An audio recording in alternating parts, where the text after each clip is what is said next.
الله فلا مضل له ومن يضلل فلا هادي له وأشهد أن لا إله إلا الله وحده لا شريك له وأشهد أن محمدا عبده ورسوله أما بعد فإن خير الحديث كتاب الله وخير الهدي هدي محمد صلى الله عليه وسلم وشر الأمور محدثاتها وكل محدثة بدعة وكل بدعة ضلالة وكل ضلالة في النار. أعوذ بالله السميع العليم من الشيطان الرجيم. بسم الله الرحمن الرحيم.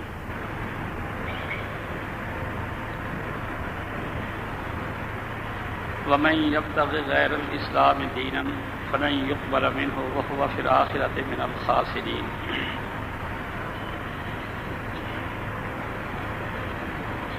میرے دوستو، بھائیوں،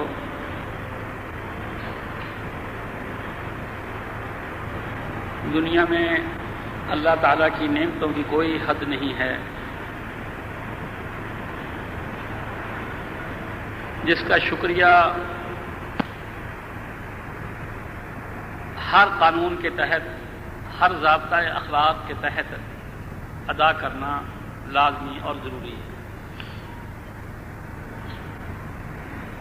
اور نعمتوں کا، اللہ کی نعمتوں کا شکریہ ادا کرنا ہی اسلام ہے. اللہ تعالیٰ نے جب شیطان کو مردود کیا، وہاں سے نکالا، تو کہنے لگا کہ اچھا اے اللہ، تو نے مجھے نکال تو دیا ہے، اب میں لأقعدن لهم صراطک المستقیم، جس آدم کی خاطر تو نے مجھے نکالا ہے، دھتکارا ہے، اب میں اس کو گمراہ کر کے چھوڑوں گا. جو اس کی جرنیلی سڑک ہے دوبارہ واپس آنے کی، دنیا سے جنت میں، میں اس پر بیٹھوں گا، اور جتنے لوگ حق پر چلنے والے ہیں ان کا شکار کروں گا. لأقعدن لهم صراطک المستقیم، میں ان کے لیے صراط مستقیم پر. دیکھو شیطان نے کیا بات کہی.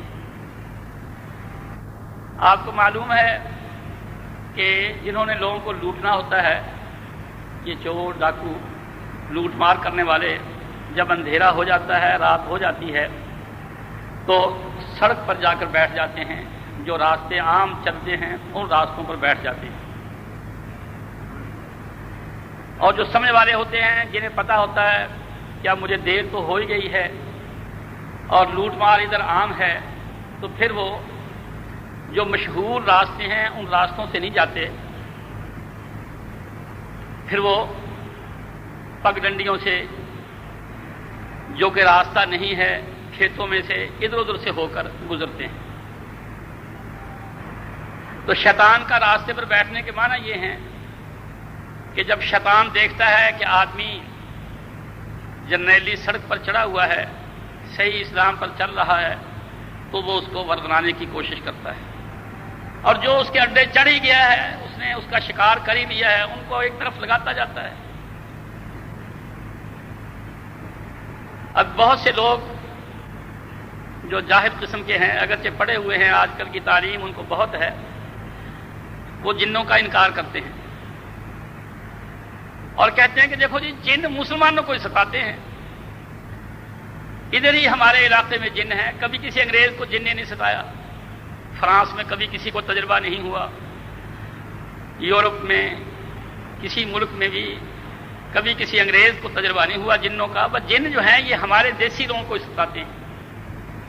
اور ہے بھی عام طور پر یہی بات. شاذ و نادر ہی کبھی کوئی خبر ایسی آئی ہو کہ جنوں نے کبھی انگریزوں کو بھی ستایا ہے. اس کی وجہ کیا ہے؟ اسی طرح سے جو لوگ بالکل ہر چیز کے منکر خدا، دہریہ قسم کے ایتھیسٹ ہوتے ہیں، ان کو بھی جن کچھ نہیں کہتے. اور جن آ کر تنگ کرتے ہیں ہمارے جیسے ٹرڈ مسلمانوں کو، جو آدھے مسلمان آدھے منافق، کچھ مانتے بھی ہیں اور کچھ نہیں بھی مانتے، ایسوں کو وہ جن تنگ کرتے ہیں۔ اس کی وجہ کیا ہوتی ہے کہ ان کو گمراہ کرنے کی کوشش کرتے ہیں۔ پہلے تنگ کیا، پھر وہ دوڑے گا بھاگے گا کہ جی کوئی جنوں کا عامل ہو، اور پھر مشرک لوگ اکثر اس میں عمل وغیرہ کرتے ہیں اور جن ان کے تابع ہوتے ہیں، پھر وہ ان سے اپنی مرضی کے کام کرواتے ہیں اور چھوڑ دیتے ہیں ان کو۔ اس طرح سے پھر یہ دکانداری چلتی رہتی ہے۔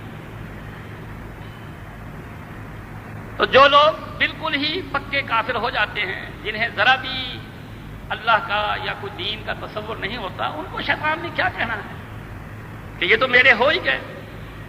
شیطان جو اب ورگلائے گا ان کو ورگلائے گا جو ابھی ورگلانے کے قابل ہیں، جن کو پھانسا جا سکتا ہے، ان کے لیے شیطان جو ہے وہ کوشش کرتا ہے۔ آدمی، میں نے تجربہ کیا ہے، دیکھا ہے، یا تو آدمی اعلیٰ درجے کا مسلمان ہو جائے پھر وہ محفوظ رہتا ہے، یا پھر بالکل ہی پکا کافر ہو جائے، نہ اللہ کو مانے نہ کسی اور چیز کو مانے، بنائی ہوئی باتیں ہیں، کچھ نہیں، سب، پھر اسے بھی شیطان کچھ نہیں کہتا۔ اس کو تو سمجھتا ہے کہ یہی تو میرا مقصد ہے کہ میں اس کو بدراہ کر دوں، صحیح راستے سے ہٹا دوں، دور لے جا کر کہیں پھینک دوں، سیدھا دوزخ میں جائے، پھر اسے بھی شیطان تنگ نہیں کرتا، وہ عیش کرتا ہے، اس کی دنیا بڑی فرسٹ کلاس گزرتی ہے، خوب جتنا کماتا ہے، جتنا کام کرتا ہے، اللہ اس کو بدلہ پورا دیتا جاتا ہے۔ اس کے ساتھ ادھار والا سودا اللہ نہیں کرتا، ادھار والا سودا اللہ مومنوں کے ساتھ ہی کرتا ہے، جو مسلمان ہیں، جن سے وعدے ہیں، اور جو مانتا ہی نہیں کہ کچھ آگے ہے تو وہ اللہ پھر ان سے ادھار والی بات نہیں کرتا۔ مثلا یہ چائنا، یورپ سارا، امریکہ وغیرہ دیکھ لو کتنی ترقی کر گئے، وہ جو کرتے ہیں اللہ ان کو دے دیتا ہے۔ اور ہمارا یہ جو دیسی مسلمان ہے، یہ اگر انگلینڈ بھی جائے تو بجائے اس کے کہ کوئی اچھا سائنٹسٹ بن کر آئے، کوئی نہ کوئی میم اڑا لاتا ہے، اپنی نسل کو بھی برباد کرتا ہے، دوسرے لوگوں کو بھی برباد کرتا ہے، نہ ادھر کا رہتا ہے نہ ادھر کا رہتا ہے۔ لیکن وہ جاتے ہیں اور دیکھ لو کتنی ریسرچ کرتے ہیں، نئی سے نئی ایجادات کرتے ہیں، بہت کچھ کرتے ہیں، اور دنیا کی تاریخ ہمارے سامنے ہے۔ ملکوں کو دیکھ لو، انڈیا ہمارے ساتھ آزاد ہوا لیکن ہم سے کتنا آگے نکل گیا، چائنا ہمارے ساتھ آزاد ہوا لیکن دیکھ لو کتنا آگے نکل گیا، باقی یورپ کے ملک جتنے ہیں ان کا تو خیر کہنا ہی کیا ہے۔ جو آدمی درمیان میں رہتا ہے نا، آدھا ادھر آدھا ادھر، وہ ہمیشہ نقصان اٹھاتا ہے۔ تو میرے کہنے کا مقصد جو تھا وہ یہ کہ شیطان نے گمراہ کرنے کے لیے کیا طریقہ اختیار کیا کہ لَأَقْعُدَنَّ لَهُمْ صِرَاطَكَ الْمُسْتَقِيمَ۔ اللہ سے کہہ رہا ہے شیطان کہ یا اللہ میں ان کو گمراہ کرنے کے لیے صراط مستقیم پر بیٹھوں گا تاکہ یہ اس راستے سے ہٹ جائیں۔ ثُمَّ لَآتِيَنَّهُم مِّن بَيْنِ أَيْدِيهِمْ وَمِنْ خَلْفِهِمْ وَعَنْ أَيْمَانِهِمْ وَعَنْ شَمَائِلِهِمْ، پھر میں ان پر وار کروں گا، آگے سے، پیچھے سے، دائیں جانب سے، بائیں جانب سے، ہر طرف سے میں ان پر وار کروں گا۔ کسی کو دنیا کا دھوکہ دوں گا، کسی کو دین کا دھوکہ دوں گا۔ جو ذرا دین کی طرف زیادہ ہے اس کو دین کی پڑیا دوں گا، جس سے یہ دین کے رنگ میں بے دین ہو جائے۔ آپ نے دیکھا ہے، دیکھو دنیا کتنی، اب کوئی مسجدوں کی حد ہے، بہاولپور شہر میں دیکھ لو کتنی مسجدیں ہیں، لیکن آپ کا کیا خیال ہے ساری مسجدوں والے دین پر ہیں؟ بالکل نہیں، سب شیطان کے اڈے چڑھے ہوئے ہیں، الا ماشاء اللہ۔ اب وہ خوش بھی ہیں کہ ہم دیکھ لو جی کتنے چلے کرتے ہیں، کتنے وظیفے کرتے ہیں، کتنے صلاۃ سلام پڑھتے ہیں، کتنے درود پڑھتے ہیں، ہم تو دین کا کام کرتے ہیں۔ اور حقیقت میں وہ اتنے گمراہ ہیں، اتنے گمراہ ہیں، اصل مقصود سے اتنے دور ہیں، اتنے دور ہیں کہ زانی بھی اتنا دور نہیں ہوتا، شرابی بھی اتنا دور نہیں ہوتا، ہر بڑے سے بڑے گناہ کرنے والا بھی اتنا دور نہیں ہوتا، کیونکہ جو بھی گناہ ہے زنا ہو، چوری ہو، شراب ہو، ڈاکہ ہو، یہ ایسے گناہ ہیں کہ گناہ کرنے والا ان کو گناہ مانتا ہے. اور جو آدمی گناہ کو گناہ مانے کبھی نہ کبھی شاید سدھر جائے، اسے احساس ہو جائے، ڈر جائے. اور جو کر رہا ہو گناہ اور سمجھے نیکی، ہو بیمار سمجھے تندرست، وہ کبھی علاج کروائے گا. چنانچہ حدیث میں آتا ہے کہ شیطان نے اپنے چیلے چانٹوں کو اکٹھا کیا، میٹنگ کی، ان سے رپورٹ مانگی کہ کہو کیسے چل رہا ہے کام. کہنے لگے کہ ہم لوگوں کو برائی کی طرف رغبت تو دلاتے ہیں، سنیمے دکھا، چوریاں کروا، زنا کروا، یہ کروا، وہ کروا، لیکن پھر وہ توبہ کر کے نمازی بن جاتے ہیں. اس طرح سے ہمارے جال میں سے نکل جاتے ہیں.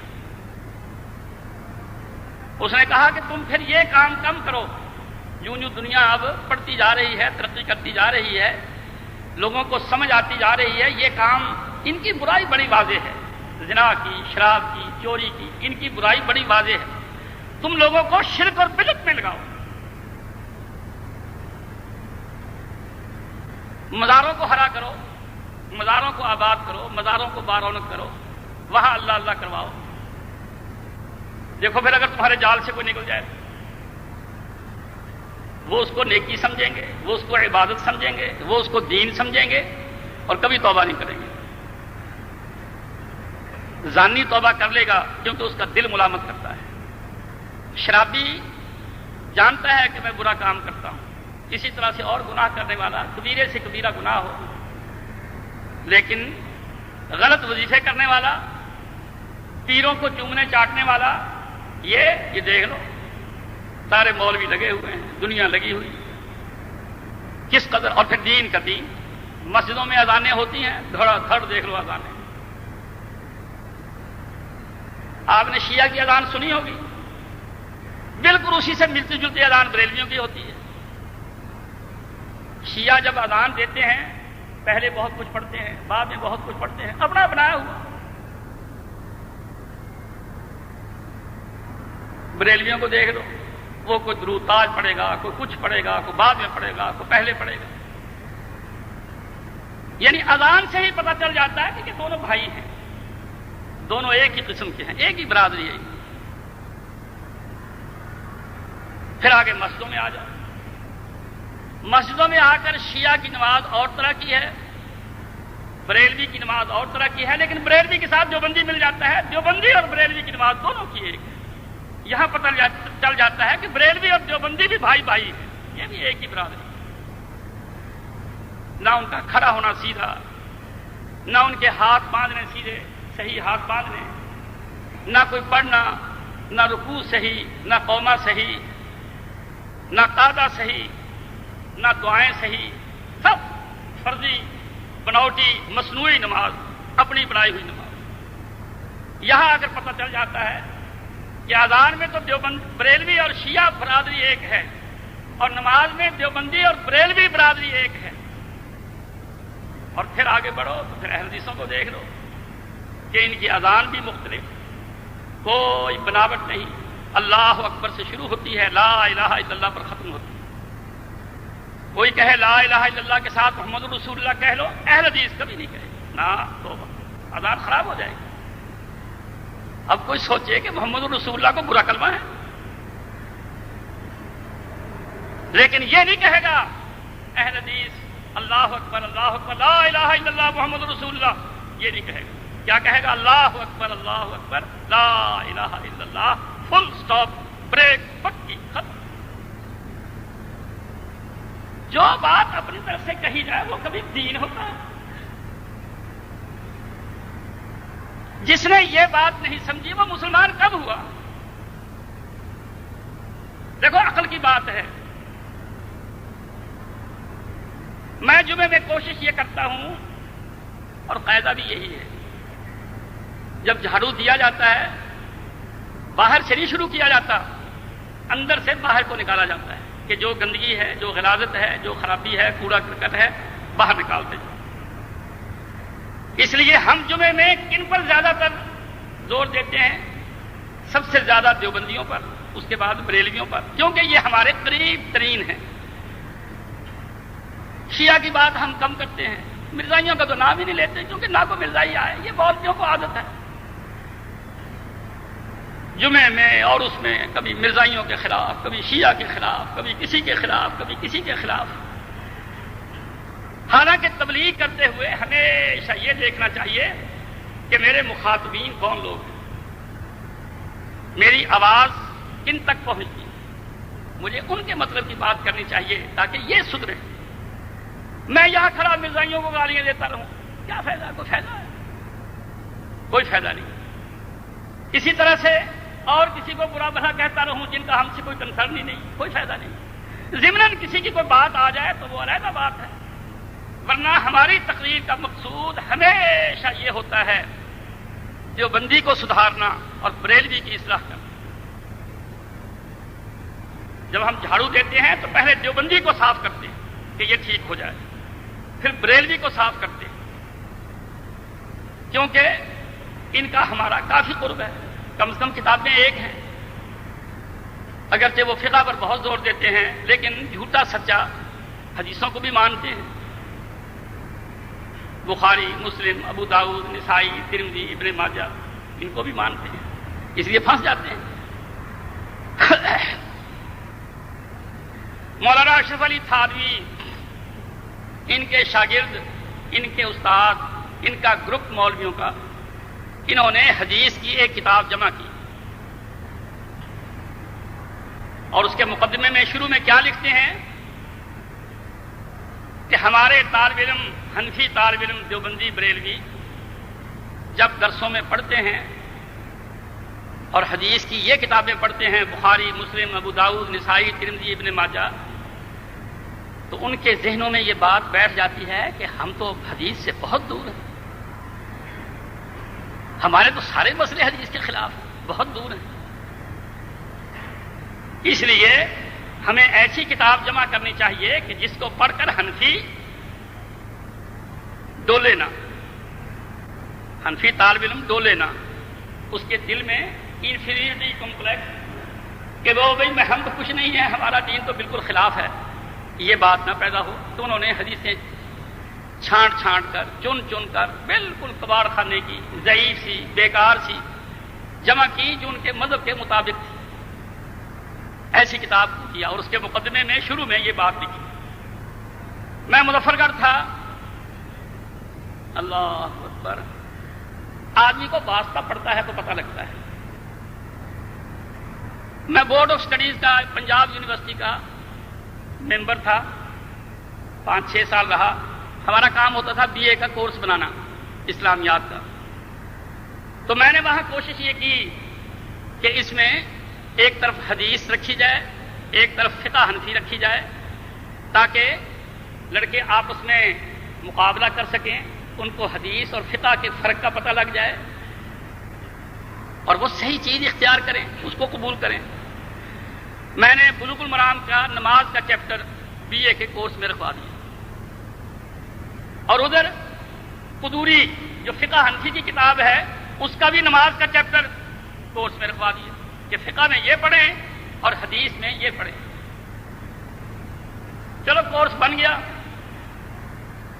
جو اپنے چھپانے والے ہوتے ہیں انہوں نے کورس کے مطابق کتابیں چھپا دی۔ 1 سال گزر گیا۔ 1 سال کے بعد جب اگلے سال میٹنگ ہوئی، میں گیا تو علامہ علاء الدین صدیقی جو اس وقت ہیڈ تھے اسلامیات کے ڈپارٹمنٹ کے، یہ اتنا پلندہ خطوں کا آپ میرے سامنے ڈال دیا کہ مولوی تو بڑا خطرناک ہے۔ میں نے کہا جی کیوں؟ کہ دیکھیے کتنے خط آئے ہیں، لوگوں کے اتنے خط آئے ہیں کہ اگر کالجوں میں حدیث پڑھائی جانے لگ گئی، مسئلے مسائل پڑھائے جانے لگ گئے تو حنفی لڑکے سب حدیث ہو جائیں گے۔ یہ کیا ظلم کیا آپ نے؟ اور مولوی تو نے شرارت کی ہے، یہ تو نے جان بوجھ کر یہ کورس رکھوایا ہے، ہمیں تو اس کا احساس ہی نہیں ہوا، اور تو نے یہ ڈنگ مارا ہے، تو نے یہ کام کیا ہے۔ اور باقی پھر اسٹاف کے لوگ بھی ایسے ہی تھے، میں نے کہا جی اب آپ کی مرضی ہے، آپ جو مرضی کر رہے ہیں۔ خیر وہ جو نماز کے مسائل تھے نا احکام کے، ان کو بدل کر کتاب الآداب مشکوٰۃ شریف کی رکھ دی، جس میں السلام علیکم کیسے کیا جاتا ہے، یہ تبلیغی والے مسئلے جو ہر ایک کو ہضم ہو جائیں۔ اب دیکھ رہے ہیں کبھی تبلیغیوں کو واز کریں، اس سے سنائیں، کہانیاں سنائیں، اس کا اتنا ثواب، اس کا تبلیغیہ بڑا خوش ہوگا۔ اور جب اس کو حدیث کے مسئلے سنائیں کہ نبی صلی اللہ علیہ وسلم کی نماز ایسی تھی، وہ ہاتھ سینے پر باندھتے تھے اور رفع یدین کرتے تھے، پھر تبلیغی کو جیسے سانپ ڈس گیا، سن نہیں ہو جاتا ہے، پھر کبھی نہیں بیٹھے گا۔ ویسے کہیں گے دین کی تبلیغ، محنت کرو۔ میں پوچھتا ہوں محنت کس پر؟ حنفیت پر۔ ارے حنفیت کوئی اسلام ہے؟ تو خیر انہوں نے یہ بدل دیا، کتاب الآداب رکھ دیا، جس میں کھڑے ہونے کا کتاب باب القیام آ گیا، باب السلام آ گیا، مصافحہ آ گیا، معانقہ آ گیا، پھر اس کے بعد صلہ رحمی آ گئی، والدین، اس قسم کی چیزیں بے ضرر تھی کہ حدیث بھی رہے اور کہے بھی کچھ نہ، بس یہ ہو گیا۔ تو جب یہ کورس تھا نماز کا، حدیث کا، میں اس وقت مظفر گڑھ میں پڑھایا کرتا تھا۔ تو وہاں کے جو حنفی مدرسہ ہے سب سے بڑا شہر میں، وہ جو صدر مدرس ہے اس کا لڑکا BA میں پڑھتا تھا۔ اب اس کے دل میں یہ ہے کہ میرا باپ شیخ الحدیث اتنا بڑا عالم، تو وہ اپنی اس شان و شوکت کو سامنے رکھتے ہوئے مجھ پر سوال کرتا ہے، اعتراض کرتا، اور میں پہلے یہ چاہتا تھا کہ لڑکے کچھ پوچھیں، کچھ سوال کریں تاکہ ان کے پلے کچھ پڑ جائے۔ تو میں نے اسے کہا بیٹا ایسے کرو، اب 2 چھٹیاں آ رہی ہیں، اپنے گھر جا کر اپنے ابا سے کہنا کہ ابا جی مجھے حدیث کی جو کتابیں ہیں نا بہت مشہور اعلیٰ درجے کی، مجھے رفع یدین کے بارے میں وہ دکھاؤ۔ بخاری شریف کھولو، دیکھو کہ رفع یدین کے بارے میں کیا لکھا ہے۔ رفع یدین کرنی چاہیے اللہ اکبر شروع میں، اللہ اکبر رکوع کو جاتے ہوئے، سمع اللہ لمن حمدہ رکوع سے اٹھتے ہوئے، یہ 3 ہو گئی۔ اور جب پھر 2 رکعت کا تشہد پڑھ لیں اور تیسری کو کھڑے ہوں تو پھر اللہ اکبر رفع یدین کر کے پھر ہاتھ باندھیں۔ بخاری شریف میں دیکھیں پہلے، پھر مسلم شریف میں پڑھ لیں، پھر ابو داؤد میں پڑھ لیں، پھر صحاح ستہ کی جو کتاب ترمذی، ابن ماجہ وغیرہ سب میں پڑھ لیں۔ اس کے بعد فیصلہ کر لینا کہ آپ کو رفع یدین کرنی چاہیے یا نہیں کرنی چاہیے، حنفی مذہب غلط ہے یا یہ اہل حدیث جو کہتے ہیں وہ غلط ہے۔ لڑکا چونکہ صاف ذہن تھا، سفید چادر تھی، ابھی رنگ نہیں چڑھا تھا، کہنے لگا جی ہاں یہ ٹھیک ہے، میں ان چھٹیوں میں یہی کام کروں گا۔ چلا گیا ہوگا، باپ سے بات کی ہوگی، جب چھٹیاں گزر گئی کلاس میں آئے تو پھر وہی بات شروع ہوئی۔ میں نے کہا سناؤ بیٹا، وہ اپنے ابا سے پوچھا تھا کہ جی ہاں میں نے ابا سے کہا تھا، تو انہوں نے مجھے کوئی کتاب نہیں دکھائی کہ یہ جتنے محدث گزرے ہیں یہ سارے ہمارے خلاف تھے۔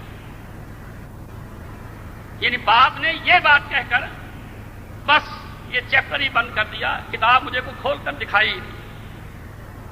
تو میں نے کہا اب بیٹا تم خود ہی سوچ لو کہ محدث جو دین کے محافظ ہیں، نبی صلی اللہ علیہ وسلم کی زندگی کا ریکارڈ کرنے والے، وہ جب سارے تمہارے خلاف ہوں گے تو تم کہاں کے رہ گئے تھے؟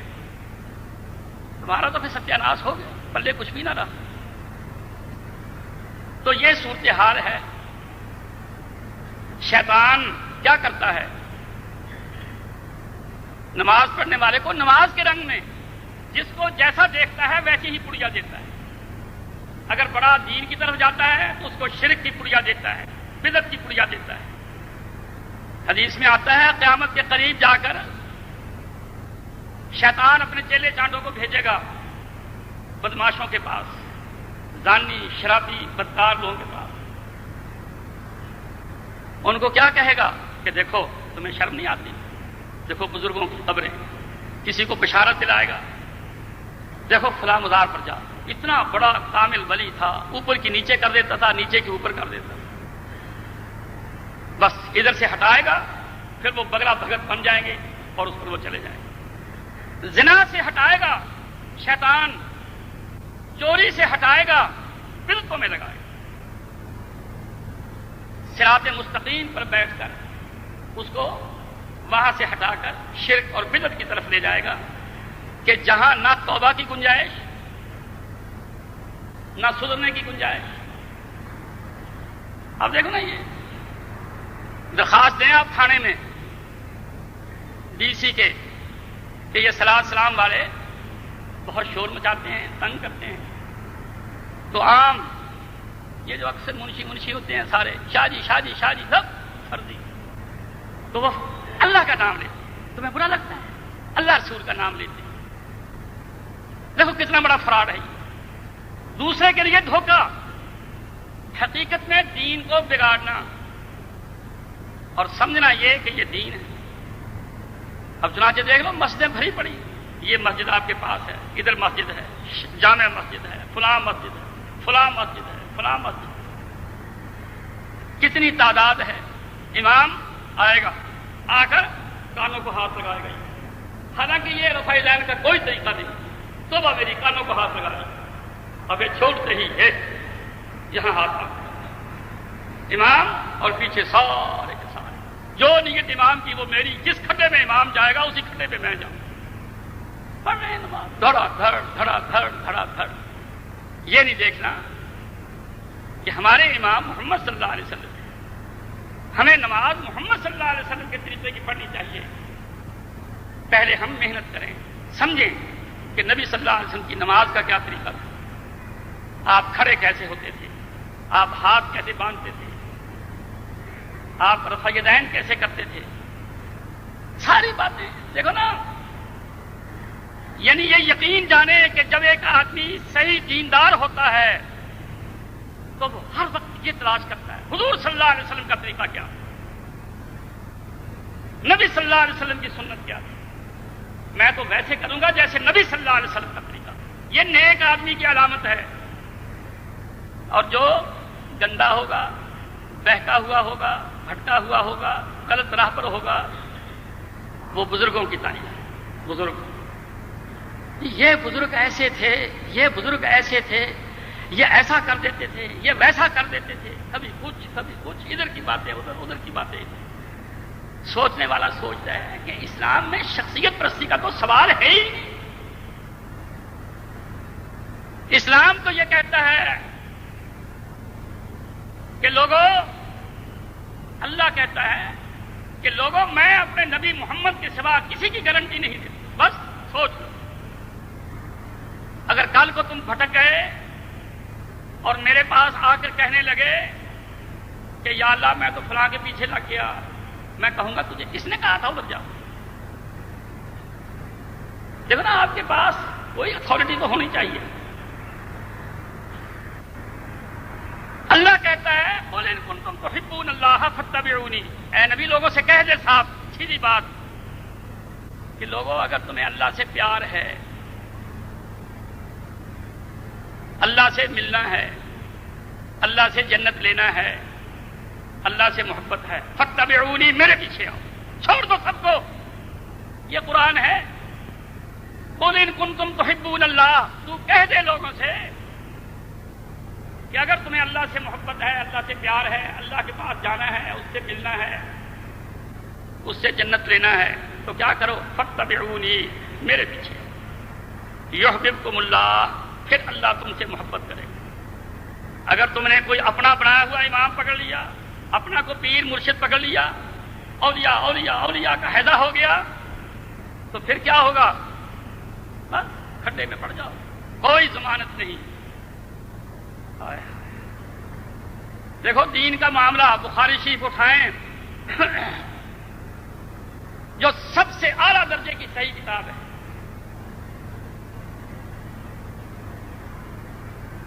حضرت عثمان, ایک تو حضرت عثمان خلیفہ گزرے ہیں نا, یہ اور حضرت عثمان ہے.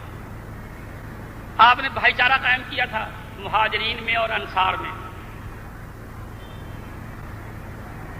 یہ حضرت عثمان جو ہے, آپ نے ان کو ایک انصاری کے گھر میں ان کا بھائی بنا دیا تھا, ان کے گھر میں شامل کر دیا تھا. یہ فوت ہو گئے. پہلے پہلے شروع کی بات ہے، مدنی زندگی کی بالکل ابتدائی دور کی بات ہے۔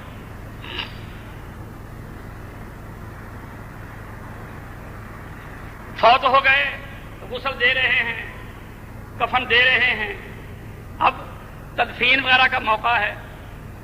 جس گھر میں یہ رہتے تھے اس گھر کی وہ جو انصار عورت تھی کہنے لگی میں گواہی دیتی ہوں کہ یہ جنت ہے۔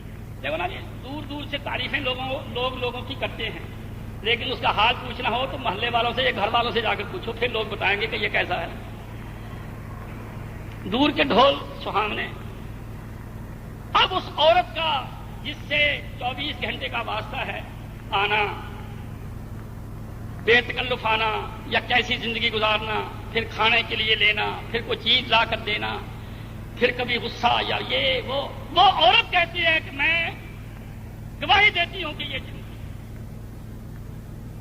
اور یہ بہت بڑی شہادت ہے۔ اللہ کے رسول نے فرمایا اللہ کی بندی تو کیا کہہ سکتی ہے، تو کیسے کہہ سکتی ہے؟ بخاری شریف کے لفظ ہیں کہ میں اپنے بارے میں نہیں کہہ سکتا کہ میرے ساتھ کیا ہو، اور یہ قرآن مجید میں بھی ہے۔ لوگ بعض حدیثوں کو سن کر کیا حجی ہائے ہائے ہائے، یہ حدیث کبھی صحیح ہو سکتی ہے کہ نبی کو اپنے بارے میں پتہ نہ ہو؟ چونکہ ابتدائی دور کی بات ہے۔ ایک آدمی نے اللہ کے رسول کو بلایا اور کہا اے مخلوق میں سب سے بہتر، آپ نے اس کو روک دیا، نہیں مجھے ایسا نہ کہو، مخلوق میں سب سے بہتر میرا باپ ابراہیم علیہ السلام۔ ابھی وحی نہیں آئی تھی، ابھی اللہ کی طرف سے یہ اعزاز، یہ سرٹیفکیٹ نہیں ملا تھا کہ مخلوق میں سب سے اعلیٰ محمد ہے صلی اللہ علیہ وسلم۔ اور جب اللہ کی طرف سے یہ اعزاز مل گیا تو پھر آپ نے فرمایا انا سید ولد آدم ولا فخر، کہ میں آدم کی پوری اولاد کا سردار ہوں۔ یہ فخر کی بات نہیں، یہ حقیقت کا اظہار ہے۔ آدم و من سواہ تحت لوائی، آدم علیہ السلام اور آدم علیہ السلام کی ساری اولاد ابراہیم علیہ السلام سمیت میرے جھنڈے کے نیچے ہوں۔ جب پتہ لگ گیا تو آپ نے یہ کہا، اور جب پتہ نہیں تھا تو کہنے لگے کہ نہ، مجھے نہ کہو کہ میں سب سے بہتر ہوں، سب سے بہتر ابراہیم علیہ السلام۔ تو جب تک اللہ نے اپنے نبی کو نہیں بتایا کہ جنت کی کنڈی تو کھولے گا، جنت کا دروازہ تو کھولے گا، سب جنتی تیرے پیچھے داخل ہوں گے، اس عورت سے آپ کیا کہتے ہیں کہ تو اس کے بارے میں کہہ رہی ہے کہ جنتی ہے؟ ما ادری ما یفعل بی ولا بکم، مجھے پتا نہیں کہ میرے ساتھ کیا ہوگا اور تمہارے ساتھ کیا ہوگا۔ اور یہاں لوگ رجسٹریاں دینے لگ جاتے ہیں، یہ بھی جنتی، یہ بھی جنتی، یہ اولیاء، یہ اولیاء، جیسا کہ پڑھا لکھا ہے خدا کے ہاں۔ جہالت، ساری کی ساری جہالت۔ اب یہ جتنے صوفیاء گزرے ہیں، اللہ اکبر، ان کی کتابیں پڑھ کر دیکھ لو۔ اب یہ لاہور والے علی حجویری جن کو داتا کہتے ہیں، حالانکہ داتا اللہ کی ذات ہے، داتا اللہ کے سوا کون ہو سکتا ہے، لیکن مشرکوں کی زبان ہے۔ داتا گنج بخش ان کو کہتے ہیں۔ اپنی کشف المحجوب کتاب میں، اب لوگوں میں تو اس قدر شہرت ہے کہ یہ کتاب پڑھ کر دیکھ لو، ایسے معلوم ہوتا ہے کہ جیسے کوئی بھٹکا ہوا آدمی، بالکل بہتا ہوا آدمی۔ فلاں نے خدا کو دیکھا ہے، فلاں نے خدا کو دیکھا ہے۔ حالانکہ حضرت عائشہ، مسلم شریف میں حدیث ہے، حضرت عائشہ فرماتی ہیں کہ 3 باتیں ہیں، جس نے وہ 3 باتیں کہیں اس نے اللہ پر جھوٹ باندھا۔ سب سے پہلی بات یہ کہ جو یہ کہے کہ محمد صلی اللہ علیہ وسلم جب معراج کو گئے تھے تو انہوں نے اللہ کو اپنی آنکھوں سے دیکھا تھا، وہ جھوٹ بولتا ہے۔ دوسری بات، جو یہ کہے کہ جو اللہ نے اپنے نبی محمد صلی اللہ علیہ وسلم پر وحی اتاری تھی، محمد صلی اللہ علیہ وسلم نے اس میں سے کچھ چھپا لیا، جیسے جاہلوں میں ہے نا جی کہ یہ سینہ مسینہ آ رہا ہے، آپ نے حضرت علی کو دیا، حضرت علی نے اپنے درویشوں کو دیا، پھر ہوتے ہوتے اہل بیت میں یہ وہ کرتے کرتے فقیروں کے پاس آیا ہے، یہ وہ خاص چیزیں خاصوں کو دیتے ہیں۔ حضرت عائشہ فرماتی ہیں جو یہ کہتا ہے کہ محمد صلی اللہ علیہ وسلم نے کوئی بات چھپائی ہے، اپنی امت سے وہ جھوٹ بولتا ہے۔ اور تیسری یہ بات کہ جو یہ کہے کہ محمد صلی اللہ علیہ وسلم کو پتا ہے کل کیا ہوگا، وہ جھوٹ بولتا ہے۔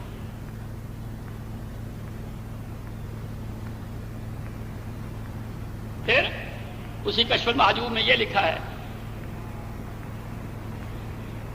کہ جی فلاں بزرگ تھے، ان کو آنے والی مصیبت کا پہلے پتہ لگ جاتا۔ اب اس سے بڑا شرک اور کیا ہو سکتا ہے؟ فلاں بزرگ تھے، ان کو آنے والی مصیبت کا پہلے پتہ چل جاتا۔ اور اللہ قرآن میں کیا کہتا ہے؟ جنگ احد ہوئی، رسول اللہ صلی اللہ علیہ وسلم نے جہاں جہاں فوجیوں کی پوسٹنگ کرنی تھی، ان کو ڈیوٹیاں لگانی تھی، سب کو سیٹ کیا۔ ایک درہ تھا، اس پر آپ نے ایک صحابی کی کمان میں کچھ صحابہ کو دیا اور کہا کہ یہ درہ نہیں چھوڑنا، فتح ہو یا شکست ہو، یہ درہ نہیں چھوڑنا۔ لڑائی ہوئی، کافروں کو شکست ہوئی۔ وَلَقَدْ صَدَقَكُمُ اللَّهُ وَعْدَهُ إِذْ تَحُسُّونَهُم بِإِذْنِهِ۔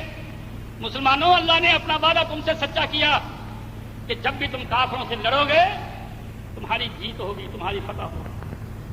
اللہ نے اپنا وعدہ سچا کر دیا کہ تم کافروں کو قتل کر رہے تھے اور وہ بھاگے جا رہے تھے۔ جب ان درے والوں نے دیکھا تو ہو گئی ہے، لوٹ رہے ہیں تو ہم کیوں پیچھے رہے ہیں، چلو ہم بھی لوٹتے ہیں۔ وہ جو امیر تھا ان کا کمانڈر، وہ کہنے لگا سن لو، نبی صلی اللہ علیہ وسلم نے کہا ہے فتح ہو یا شکست ہو یہ درہ نہیں چھوڑنا۔ وہ تعبیر کرنے لگے کہ آپ کا مقصد یہ تھا کہ جب تک جنگ ہو، اب تو وہ بھاگ گئے۔ امیر کا کہنا، کمانڈر کا کہنا نہ مانا، مال لوٹنے لگ گئے۔ اور حضرت خالد بن ولید جو ابھی مسلمان نہیں ہوئے تھے، کافروں کی فوج میں تھے، بڑے گھاٹ تھے یہ، ان کی نگاہ اس درے پر تھی کہ جب مسلمان اس درے کو چھوڑیں گے، اپنے آدمی لے کر علیحدہ تھے کہ میں عقب سے حملہ کروں گا پیچھے سے اور فتح شکست میں بدل دوں۔ چنانچہ وہی ہوا، درہ انہوں نے چھوڑ دیا، وہ پیچھے سے پڑ گئے۔ اب مسلمانوں کے قدم اکھڑ گئے، کوئی کہیں گر پڑا، کوئی کہیں گر پڑا۔ 70-72 کے قریب حضرت حمزہ جیسے، مصعب بن عمیر جیسے بڑے بڑے جلیل القدر صحابی، جن کی وفات پر آپ دھاڑے مار مار کر رو رہے تھے، شہید ہو گئے۔ آپ خود زخمی ہو گئے، تاک مبارک شہید ہو گیا، خود گڑھے میں گر گئے۔ کافروں میں شور پڑ گیا، انہوں نے کہا الا ان محمدا قد قتل، محمد مارا گیا۔ اللہ، بڑی خوشی، کافروں کو بہت خوشی، کتنا بڑا نقصان ہوگا۔ اب مسلمان سنبھلے، لوگوں کے دل میں یہ آنے لگا ہے یہ کیا ہوا؟ علی ولی موجود، علی مولا موجود، ابو بکر موجود، عمر موجود، عثمان موجود، رضی اللہ عنہم، یہ سارے بڑے بڑے صحابی موجود، ارے خود نبی موجود۔ پھر یہ برا حال ہوا، اتنے آدمی مارے گئے، نبی زخمی ہو گیا، یہ کیا بات بنی؟ حضرت حمزہ جیسے شہید ہو گئے، یہ کیا ہوا؟ یہ کیا بات بن گئی؟ کسی نے کچھ، کسی نے کچھ، کسی نے کچھ۔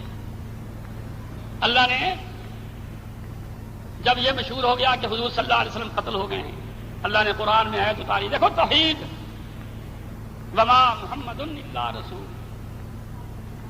اے محمد کا کلمہ پڑھنے والوں سن لو، کل کو تم نے مشرک ہو جانا ہے۔ وما محمد الا رسول، محمد اور کچھ نہیں، کچھ نہیں سوائے ایک رسول، بس صرف رسول ہے، خدا نہیں، خدا کا بیٹا نہیں، کرنے والا نہیں، اس کے ہاتھ میں عزت اور ذلت نہیں، زندگی اور موت نہیں، فتح اور شکست نہیں، ایک انسان ہے، سب کمزوری اس کے ساتھ۔ وما محمد الا رسول، محمد صرف رسول ہے، اس سے زائد کچھ نہیں ہے کہ تم اس سے کوئی اور توقع لگاؤ کہ جہاں وہ وہاں شکست نہیں ہو سکتی، جہاں وہ ہو وہاں کوئی نقصان نہیں ہو سکتا، نقصانوں کو روکنا اس کے بس کی بات نہیں۔ اور اللہ نے پھر قرآن مجید میں آیت اتاری، قل لا املک لنفسی ضرا ولا نفعا الا ما شاء اللہ۔ اے نبی تو اپنی زبان سے کہہ تاکہ لوگ دین سیکھیں، قل کہہ دے لا املک لنفسی ضرا ولا نفعا، لوگوں سن لو میں اپنی جان کے لیے کسی نفع نقصان کا مالک نہیں. وَلَوْ كُنْتُ أَعْلَمُ الْغَيْبَ، اگر میں غیب جانتا ہوتا. لوگ تو کہتے ہیں کہ پیروں کو غیب ہے، ان کو آنے والی مصیبت کا پتہ چل جاتا ہے، وہ پچھیا لینے والے کو پچھیا بتا دیتے ہیں. وَلَوْ كُنْتُ أَعْلَمُ الْغَيْبَ، اگر میں غیب جانتا ہوتا لَاسْتَكْثَرْتُ مِنَ الْخَيْرِ، میں بڑی بھلائی جمع کر لیتا. وَمَا مَسَّنِيَ السُّوءُ، مجھے کوئی تکلیف نہ پہنچ. اگر آنے والی مصیبت کا پتہ، جیسا کہ علی حجویری نے اپنی کتاب کشف المحجوب میں لکھا ہے، کسی بزرگ کو پتہ لگ جائے کہ آنے والی مصیبت کا پتہ لگ جائے اس کو، تو نبی صلی اللہ علیہ وسلم کو پہلے پتہ لگتا. اگر آپ کو غیب ہوتا تو آپ درے پر ایسے لوگوں کو کھڑا کرتے جو درا چھوڑ گئے آپ کی نصیحت کے باوجود. نہیں، بالکل نہیں. کوئی چیز نبی کے ہاتھ میں نہیں، ہدایت نبی کے ہاتھ میں نہیں. آپ نے اپنے چچا کے لیے بڑا زور لگایا. ہائے میرا چچا، میرا بڑا ہی وفادار، میرا ساتھ دینے والا، ہائے یہ کسی طرح مسلمان ہو جائے. چچا کو بڑا سمجھاتے ہیں. چچا بھتیجے کا دل رکھنے کے لیے کہتا ہے کہ مجھے یقین ہے کہ تو نبی ہے، تو سچا ہے. لوگ کہ جی اہل حدیث ہیں تو ٹھیک، ان کی نماز بھی ٹھیک ہے، علم شریف بھی پڑھنی چاہیے، لیکن جی ہم حنفی ہیں، ہم نہیں کرتے. تو اس اقرار کا اہل حدیثوں کی تعریف کرنے کا کبھی کسی دیوبندی کو فائدہ ہو سکتا ہے؟ کبھی فائدہ نہیں ہو سکتا. ابو طالب بار بار کہتا تھا کہ مجھے یقین ہے کہ تو سچا، تیرا دین سچا، تیری باتیں سچی، لیکن خود نہیں شامل ہوتا. اب بہت کہتے ہیں جی ہاں رفع دین سنت ہے، لیکن میں کرتا نہیں. کیا فائدہ تیرے کہنے کا کہ سنت ہے؟ آخر وقت آخری آ گیا، چارپائی پہ پڑا ہے، بسترے مرگ پر پڑا ہے. اللہ کے رسول چلے گئے کہ چچا اب تو آخری بات ہے، چند لمحوں کی بات ہے، کلمہ پڑھ لے، میرے کان میں ہی کلمہ پڑھ لے. جو تیری زندگی گزری ہے، جو تو نے میرے لیے قربانیاں دی ہیں، میرا ساتھ دیا ہے، وہ تو مجھے معلوم ہے. تو اب آخر میں کلمہ پڑھ لے. احاج لک عند اللہ، میں اللہ سے کہہ کر تیرے بارے میں تیری بخشش کے لیے زور ماروں گا، اللہ سے جھگڑوں گا. ادھر سے دوسرے سردار بھی جو تھے، چودھری ابو جہل، یہ وہ دوسرا گند جتنا بھی تھا، وہ بھی آ کر بیٹھ گئے. اللہ کے رسول یہ سمجھا رہے ہیں، وہ کہتے ہیں دیکھ کہیں مرتے وقت داغ نہ لگا جانا، اس چھوکرے کے پیچھے لگ کر اپنے آبائی دین کو نہ چھوڑ دینا، بزرگوں کا دین نہیں چھوڑنا. اب وہ کشمکش یہ کرے یا وہ کرے، کلمہ پڑھے یا نہ پڑھے، آخر جان نکل گئی. اور مرتے مرتے کیا کہا؟ حضور صلی اللہ علیہ وسلم کے کہنے پر لا الہ الا اللہ نہیں کہا، بلکہ یہ کہا اموت علی دین عبد المطلب، میں اپنے باپ دادا کے دین پر مرتا ہوں. چلو قصہ ختم. اب پھر صحابی پوچھنے لگے یا رسول اللہ، آپ کے چچا نے آپ کا بڑا ساتھ دیا، یہاں اگر کوئی کام کر دے نا کسی کا، بس وہ بھی ٹھیک ہے نا. یہ ہلے گلے جو ہوتے ہیں، یہ تحریکیں چلتی ہیں، بریلوی ساتھ مل گئے جی، وہ بڑا کسی نے کچھ کروا دیا، لوگ تھوڑے سے کام کرتے، یہ بخشا ہوا ہے، یہ بخشا جائے گا. وہ یہ نہیں دیکھتے کہ اللہ کے ہاں تو معیار ہی بالکل دوسرا ہے. اب دیکھو نبی کہہ رہا ہے کہ میرا اس نے بڑا ساتھ دیا ہے، مجھے اس سے بڑی تقویت ملی ہے، اس نے ہمیشہ میرا ڈیفینس کیا ہے. پوچھنے لگے یا رسول اللہ اسے کیا ملے گا، کوئی فائدہ ہوگا؟ آپ کا چچا بھی تھا، کتنی بڑی رشتہ داری ہے، اس نے آپ کو پالا بھی ہے، اور پھر آپ اس کے لیے دعائیں بھی کرتے رہے. جب آپ دعا کرتے اپنے چچا کے لیے کہ یا اللہ اسے ہدایت دے دے، اللہ کیا کہتا؟ قرآن پڑھ کر دیکھیں سورہ قصص، انک لا تہدی من احببت، اے نبی تو اپنے پیارے کو بھی ہدایت دے.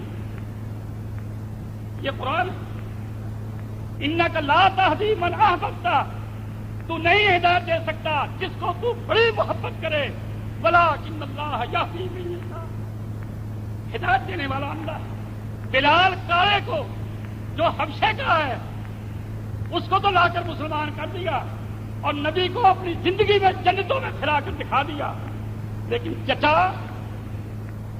اس کے لیے نبی دعائیں کرتا ہی رہ گیا۔ اللہ نے کہا تیرے بس کی بات نہیں، یہ میری مت۔ اور مشرکوں کا حال دیکھا، ہائے ہائے ہائے ہائے، وہ تو جی ایسی کرنے والا ہے، ایک دفعہ نگاہ کر دے اس کی نگاہ سے پلٹ جاتے ہیں۔ یہ دائروں میں مشہور نہیں کہ جی وہ بزرگ آئے انہوں نے جماعت کروا دی، سلام پھیرا، جتنے دائیں طرف کے تھے سارے حافظ ہو گئے، دائیں طرف کے سارے حافظ ہو گئے۔ یہ مشرکوں کا یہی کام ہوتا ہے، شخصیت پرستی، لوگوں کو بڑھانا، لوگوں کو چڑھانا، کبھی کچھ کرنا کبھی کچھ کرنا۔ اللہ میرے بھائیوں، جب تک آدمی کندن نہ ہو، صاف نہ ہو، عقیدہ درست نہ ہو، بالکل اس وقت تک نماز روزہ تو کوئی چیز ہی نہیں۔ آپ دیکھتے ہیں کہ مسجدیں بھری پڑی ہیں، کوئی نمازیں نہیں، سب بیکار، بالکل بیکار، جب عقیدہ ہی صحیح نہیں۔ اب دیکھو نا، اکثریت بریلوی بھائیوں کی ہے نا، نماز پڑھتے ہیں اور پھر کیا کرتے؟ یا رسول اللہ۔ اگر اللہ کے رسول پوچھے ہاں بھائی میرے عاشق کیا کہتا ہے تو؟ یا رسول اللہ، یا رسول اللہ کہ میں نے اے اللہ کے رسول، اور اللہ کے رسول اگر آگے سے بول کر کہے ہاں بھائی کیا کہتا ہے، مجھے کہنا بھی کچھ۔ دیکھو نا کیا بات ہے بھائی، تو پھر میں یہی کہوں گا تو مجھ سے مذاق کرتا ہے۔ یا تو بریلوی کہے گا کہ نہیں کہنا تو کچھ نہیں، مجھے ویسے ہی آج بیماری لگی ہوئی، عادت پڑی ہوئی، لوگ کرتے ہیں میں بھی کر دیتا ہوں۔ اور اگر وہ یہ کہے کہ یا رسول اللہ میں آپ کو سلام کہتا ہوں، تو اللہ کے رسول کہیں گے تو پھر مجھے پریشان کرنے کی کیا ضرورت ہے؟ تو دعائیں کرتا ہے کرتا رہے۔ اب دیکھو نا، آپ کا باپ فوت ہو گیا، آپ نے باپ کے لیے دعا کرنی ہے، پہلے اس کو آواز مارتے ہیں ابا نا، یا اللہ میرے والد کو بخش۔ دیکھو سچا درود کیا ہے، اصلی درود، یہ سنہری درود جو ٹکسالی درود ہے، جو اللہ کی طرف سے آیا ہے، کیا ہے جو نماز میں پڑھتے ہیں؟ اللہم، اے اللہ، صلی علی محمد، محمد صلی اللہ علیہ وسلم پر رحمت نازل۔ اس کو نہیں اٹھانا، اس کو نہیں بے آرام کرنا، اس کو پریشان نہیں کرنا، اللہ سے کہنا جو کون ہے، حی ہے، قیوم ہے، ہر وقت ہر ایک کی سنتا ہے، لا تاخذہ سنۃ ولا نوم، نہ اسے اونگ ہے نہ اسے نیند۔ اس کو کہنا ہے اللہم، اے اللہ، صلی علی محمد، محمد صلی اللہ علیہ وسلم پر رحمت نازل۔ اللہم بارک علی محمد، یا اللہ محمد صلی اللہ علیہ وسلم پر برکت نازل۔ دیکھو اصلی چیز اصلی ہوتی ہے۔ اب دیکھو نا، کوئی ہم سے کہے، تو کہتا ہے یا اللہ، اور اللہ تجھے کہے کیا کہتا ہے؟ میں کہوں گا یا اللہ میرے حال پر رحم کر، میں بیمار ہوں، میرا بچہ بیمار ہے، مجھے یہ تنگی، مجھے یہ مصیبت، تو سب کچھ کر سکتا ہے، میرے حال پر رحم۔ اور جب تو کہتا ہے یا رسول اللہ، کیا یہ کہے گا یا رسول اللہ میرے حال پر رحم کرو؟ تو اللہ کا رسول کہے گا اگر تیرے حال پر رحم کرنے والا میں ہوتا تو میں خود کیوں مرتا؟ میں تو بیمار ہو کر فوت ہوا ہوں، میں خود کیوں بیمار ہوتا؟ کافر مجھے کیوں زخمی کرتے؟ میری آنکھوں کے سامنے میرے قریبی کیوں شہید ہوتے؟ تو مجھے کہتا ہے میں تیرا کام کرتا ہوں، میرے ہاتھ میں ہے کیا؟ ارے جس کے ہاتھ میں کچھ ہوتا ہے وہ مرتا نہیں۔ دیکھو نا، میرے لیے سب سے بڑی مصیبت تو موت ہے نا۔ جب میں موت کو نہیں ڈال سکتا تو میں کیا کر سکتا ہوں؟ کچھ نہیں کر سکتا۔ اسی لیے اللہ نے نبیوں پر بھی موت رکھی، یہ دکھانے کے لیے کہ لوگوں کو پتہ چل جائے کہ نبی کسی کی کوئی مصیبت ٹال نہیں سکتا۔ اگر نبی کسی کی کوئی مصیبت ٹال سکتا ہوتا تو خود نہ مرتا۔ اللہ اکبر۔ حضور کا بیٹا ابراہیم بیمار ہو گیا، چھوٹا تھا، گودی میں، ابھی دودھ پیتا تھا، بچہ ہے، جان نکل جاتی ہے، لیکن گھر والوں نے لا کر حضور کی گودی میں ڈال دیا تاکہ بریلوی بھی دیکھ لیں، شیعہ بھی دیکھ لیں، علی مولا کہنے والے کہ بچہ نبی کی گودی میں ہے، زندہ ہے، لیکن جان نکل رہی ہے، نہ ملک الموت کے تھپڑ مار سکتے بھائی، میرا بیٹا ہے، جان لینے آیا، مار دوں گا اگر آیا۔ گودی میں بیٹے کی جان نکلتی ہے، آپ رو رہے ہیں، آنکھوں سے آنسو گر رہے ہیں، بیٹے کے چہرے پر پڑ رہے ہیں، کہہ رہے ہیں بیٹا کوئی یہ نہ کہے کہ مجھے تیری محبت نہیں، میں تیری جدائی کی وجہ سے چور چور ہو رہا، میرا تو لڑکا بھی اور کوئی نہیں، لیکن میں کر کچھ نہیں، میں زبان سے وہی بات کہتا ہوں جو اللہ کو پسند ہے، صبر۔ لیکن دیکھ لو بریلوی بھائی کی سمجھ میں بات آئی نہیں، اس نے نبی کو بھی خدا بنا دیا، مردوں کو بھی خدا بنا دیا، اور اولیاء کی تو لائن لگا دی، اولیاء اولیاء اولیاء اولیاء اولیاء اولیاء،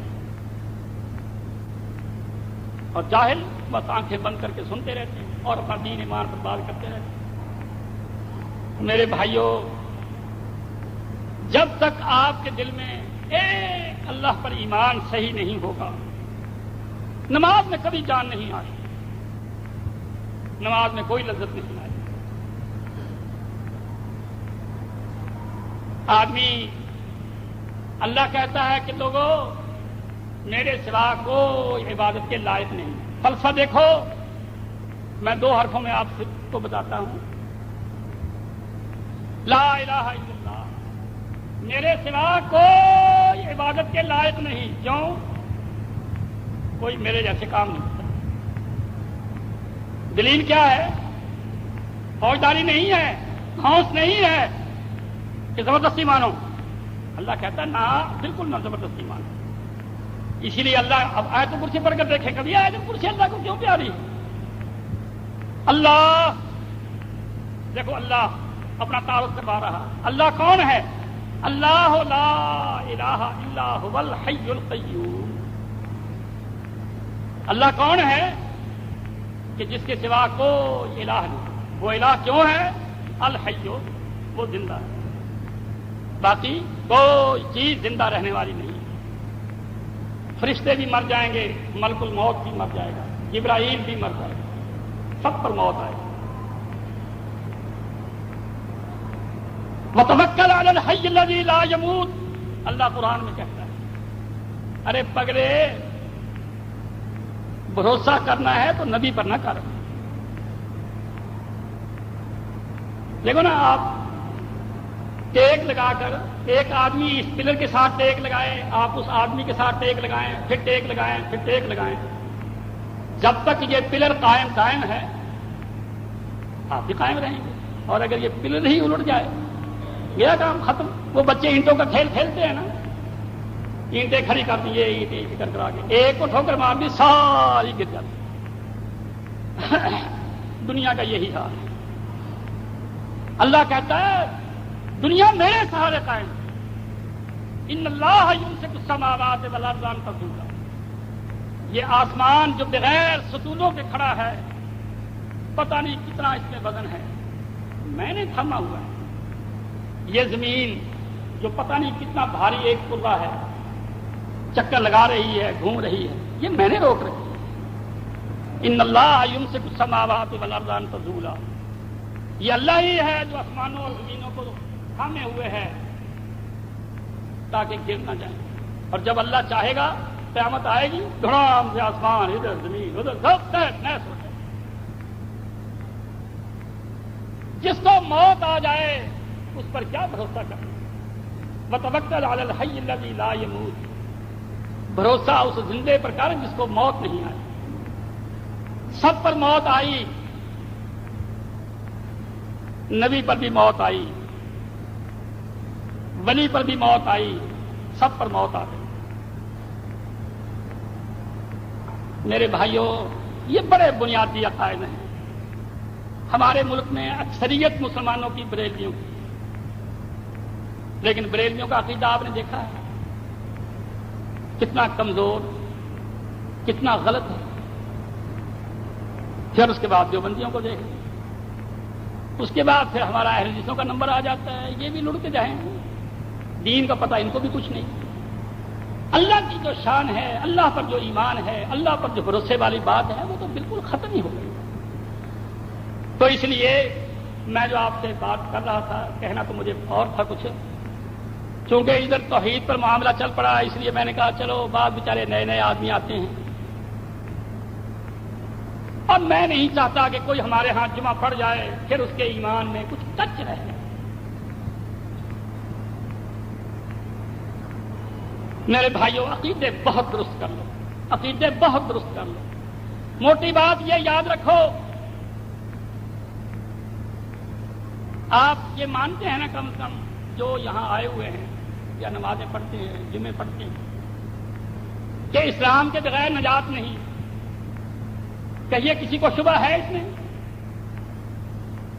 اگر یہ بات یقینی ہے کہ اسلام کے بغیر نجات نہیں، تو پھر آپ یہ کبھی کہہ سکتے ہیں کہ گاندھی بخشا جائے گا یا اندرا بندرا وغیرہ کو بخشی جائے گی؟ جب اسلام ہی نہیں تو قصہ ختم. بس. اچھا، پھر اسلام کیسا، نقلی یا اصلی؟ دیکھیے، میں یہ بڑا سادہ انداز میں، عام فہم انداز میں آپ کو سمجھا رہا ہوں، اور اس میں بات کا مطلب یہ ہے کہ آپ یہاں سے جائیں تو کچھ لے کر جائیں، کچھ پڑھ کر جائیں، کسی مجلس میں بیٹھیں تو بات کر سکیں، لوگوں کو بتا سکیں. یہ نہیں کہ میرے گن گائیں. اکثر جاہلوں میں کیا ہوتا ہے، اپنے مولویوں کی تعریفیں کرنا. بس ہمارے بزرگ ایسے تھے، ہمارے ایسے تھے، وہ ایسے تھے، وہ ایسے تھے. کوئی پوچھے تیرے پلے کیا ہے، کہ جی بس وہی تھے، بس وہی تھے، بس وہی. دیکھ لو نبی صلی اللہ علیہ وسلم، آپ کے شاگردوں کا، صحابہ کا کیا حال تھا. کوئی میٹرک نہیں، کوئی ایف اے نہیں، کوئی بی اے نہیں، کوئی ایم اے نہیں، لیکن جس نے نبی صلی اللہ علیہ وسلم کی صحبت پالی سارے عالم بن گئے، سارے عالم. اور آپ فرق دیکھیں گے، ہمارا اہل حدیث رگڑا ہوا جو ہمارے ہاں جمعے پڑ جائے یا ہم سے کوئی قرآن مجید پڑھ لے تھوڑا بہت، اللہ کے فضل سے وہ مولوی کیا، بڑے بڑے کھنے خواہ مولوی جو ہیں سب تک کا. یہ دین چیز ہی ہے. جب دین خالص آ جاتا ہے تو آپ عالم بن جاتے ہیں. آپ نے کتابیں پڑھی ہوں یا نہ پڑھی ہوں، آپ کا سینہ کھل جاتا ہے. جب حقیقت آپ کے اندر بس جاتی ہے تو آپ کے لیے پھر سمجھنا بالکل آسان ہو جاتا ہے. اس لیے میں بہت ہی سادہ انداز میں، پڑھانے کے انداز میں آپ سے یاد کرتا ہوں کہ اسلام کے بغیر نجات نہیں. لیکن اسلام کیسا، نقلی یا اصلی، ملاوٹی یا خالص؟ آپ لازماً یہی کہیں گے سب بیک آواز بال اتفاق کہ یہ خالص اصل. اب میں آپ سے پوچھتا ہوں، روزمرہ کی بات ہے کہ خالص چیز کون سی ہوتی ہے؟ توجہ سے دلوں کو حاضر کر کے، خالص چیز کیا ہوتی ہے؟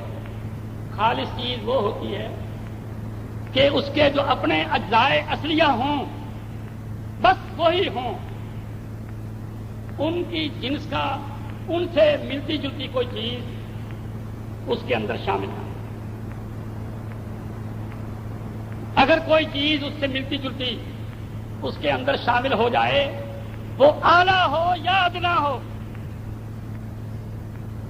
وہ چیز جس کو آپ خالص لینا چاہتے ہیں وہ خالص نہیں ہے.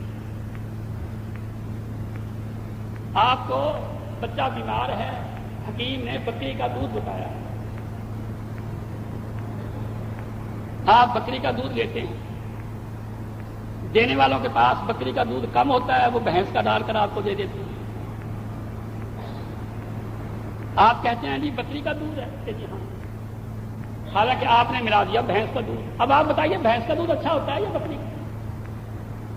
فیٹس کے لحاظ سے، اجزاء یعنی موٹے ہونے کے لحاظ سے بھینس کا دودھ ہے، وہ مہنگا بکتا ہے، بکری کا دودھ سستا بکتا ہے. لیکن اگر آپ بکری کے دودھ میں بھینس کا دودھ ملا دیں گے تو بکری کا دودھ خالص نہیں ہے. اگر کیا اعلیٰ چیز ملی ہے وہ ملاوٹی ہو جائے، ناقص ہو جائے. دودھ میں پانی ملا دیں، ہاں زمزم ملا دیں، جانبداری سے بتائیے دودھ کی قدر و قیمت زیادہ ہے یا زمزم کی قدر و قیمت زیادہ ہے؟ ظاہر بات ہے کہ زمزم کا مقابلہ دودھ کیا کرے گا، خواہ بھینس کا ہو یا گائے کا ہو یا کسی چیز کا ہو۔ لیکن دیکھ لو اگر کوئی حلوائی یا کوئی مولوی جس نے بھینس رکھی ہوئی ہو زمزم کا پانی ملا کر لوگوں کو بیچے تو لوگ کیا کہیں گے؟ بے ایمان، دودھ ملاوٹی بیچتا ہے۔ تو خالص کی تعریف کیا ہوئی کہ خالص وہ ہوتا ہے کہ جس کے اپنے اجزاء اصلیہ ہوں، کوئی غیر چیز اس میں شامل نہ ہو، اس کی جنس کی ملتی جلتی کوئی چیز اس میں شامل نہ ہو۔